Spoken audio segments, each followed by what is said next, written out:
사랑하는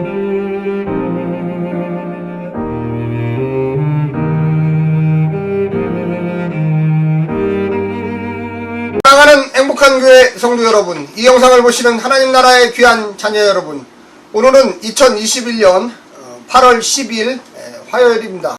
우리가 이 땅에서 사는 동안 하나님께서 어떤 기쁨의 소식을 전해줄 것인가, 또한 우리가 이 땅에서 사는 동안 어떻게 아직도 주님을 모르는 사람들에게 기쁨의 소식을 전할 것인가, 여러가지 생각을 해볼 수 있겠습니다. 오늘 본문은 누가복음 4장 18절부터 19절에 나오는 예수님께서 메시아의 소명을 가지고 이 땅에 해야 할 일을 선포하셨던 그 말씀에 기초를 하고 있습니다. 어떻게 보면 뿌리라고 할 수가 있겠죠. 구약의 어느 부분에서 이 메시아의 소명, 예수님이 앞으로 해야 할 일들을 지적하고 있을까? 바로 오늘 본문입니다. 역시 마찬가지로 예수의 제자로서 이 땅을 사는 우리들은 세상에 대해서 무슨 선포를 해야 할까요? 어떤 소식을 전해야 할까요? 오늘 본문에 아주 잘 나와 있습니다. 우리가 이 말씀을 듣고 먼저 은혜를 받으며, 또한 역시 마찬가지로 소명적 자세를 가지고 세상에 선포해야 할 말씀이라고 저는 생각합니다. 오늘 본문 이사야 61장 1절부터 11절 말씀을 듣고 다시 오겠습니다.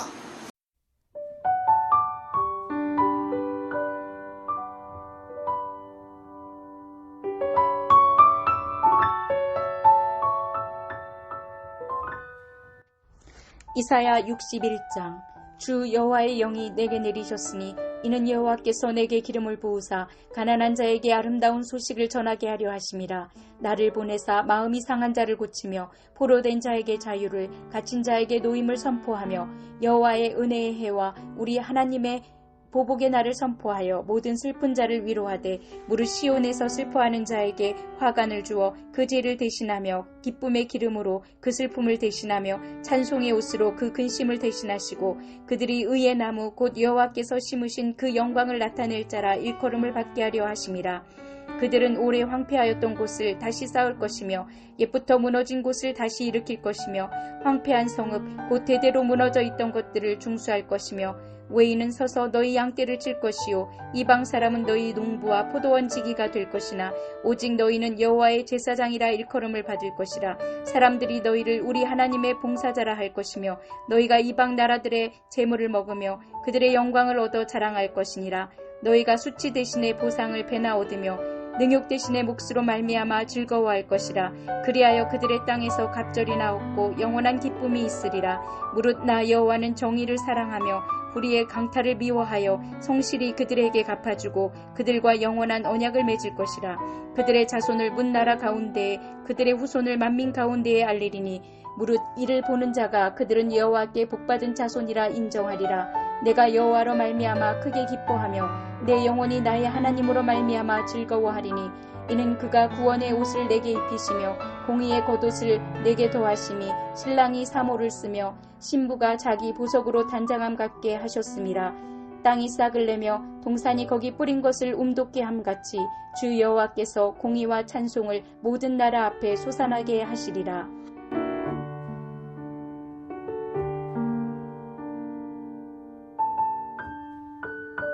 오늘 본문 1절에 보게 되면 주 여호와의 영이 내게 내리셨으니 이는 여호와께서 내게 기름을 부으사 가난한 자에게 아름다운 소식을 전하게 하려 하심이라. 나를 보내사 마음이 상한 자를 고치시며 포로된 자에게 자유를, 갇힌 자에게 노임을 선포하며 여호와의 은혜의 해와 우리 하나님의 보복의 날을 선포하여 모든 슬픈 자를 위로하되 무릇 시온에서 슬퍼하는 자에게 화관을 주어 그 죄를 대신하여 기쁨의 기름으로 그 슬픔을 대신하여 찬송의 옷으로 그 근심을 대신하시고 그들의 의의 나무 곧 여호와께서 심은 그 영광을 나타낼 자라 일컬음을 받게 하려 하심이라. 그간 4번에 걸쳐서 종의 노래가 있었죠. 근데 오늘은 종의 선포입니다.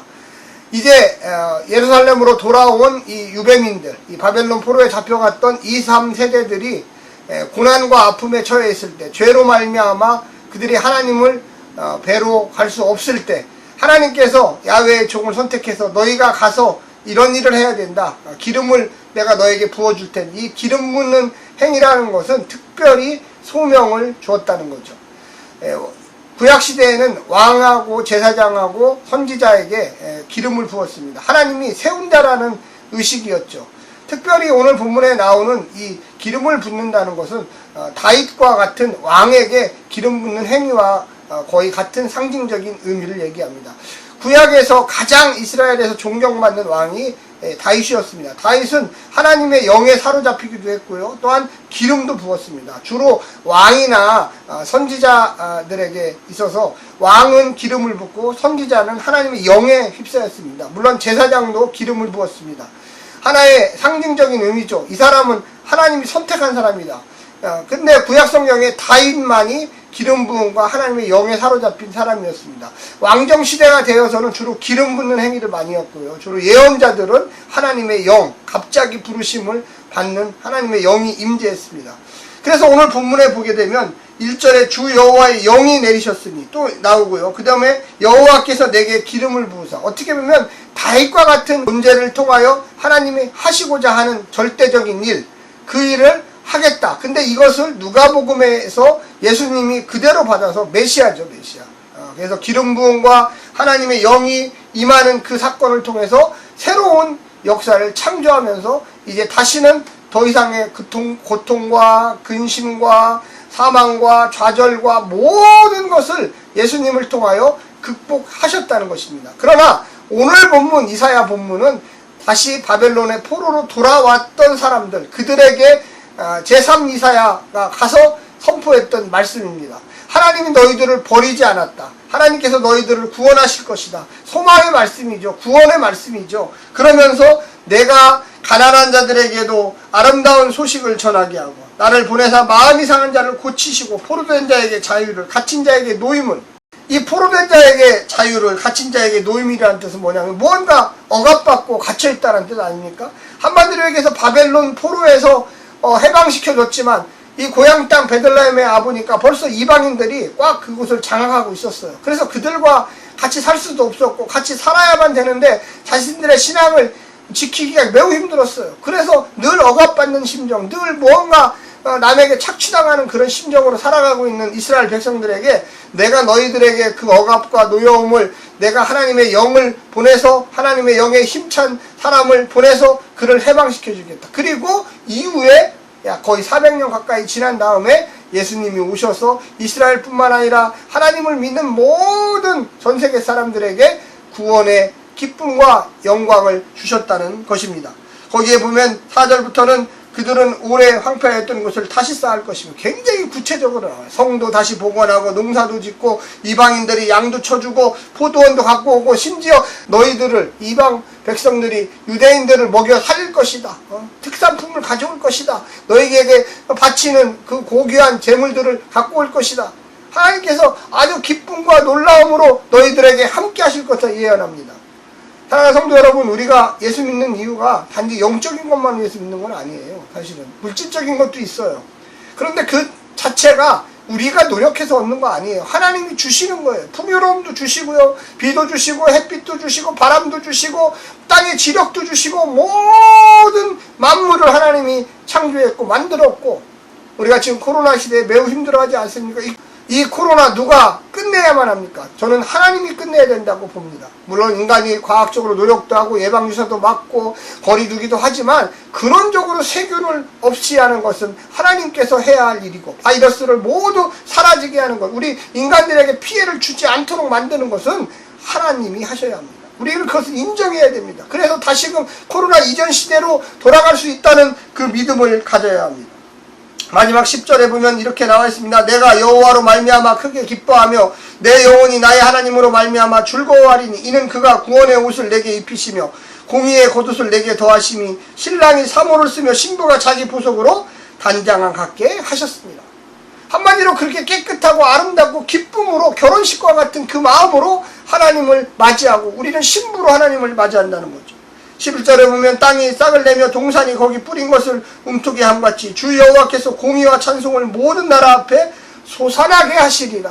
그래서 정말로 하나님의 절대적인 공의와 그 영광과 권위를 하나님께서 보여주시겠다는 겁니다. 그걸 언제 보여주셨습니까? 예수님이 이 땅에 오셔서 십자가를 지심으로 모든 죄를 용서하시고 예수님을 믿고 순종하는 자에게 영원한 생명력, 하나님 나라를 주셨다는 것이었습니다.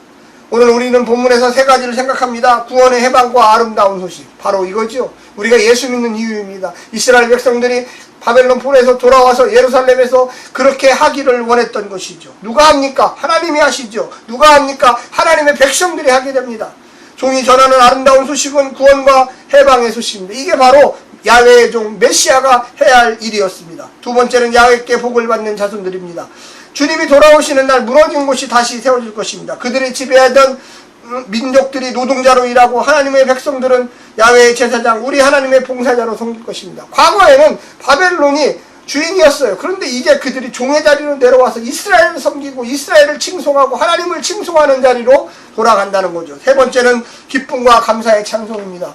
결혼식 때처럼 화려하고 재밌고 즐겁고 하나님이 통치하시는 그 나라가 되면, 야훼가 통치하시는 나라가 되면 메시아가 이 땅에서 다시금 모든 것을 창조 때처럼 에덴 동산처럼 회복하는 역사가 일어날 것입니다. 우리는 그것을 믿고 예수 믿는 것입니다. 오늘 하루도 승리하시고요. 성령님의 놀라운 능력과 권능이 이 땅에서도 하나님께서 통치하심을 믿으시기를 간절히 부탁합니다. 샬롬.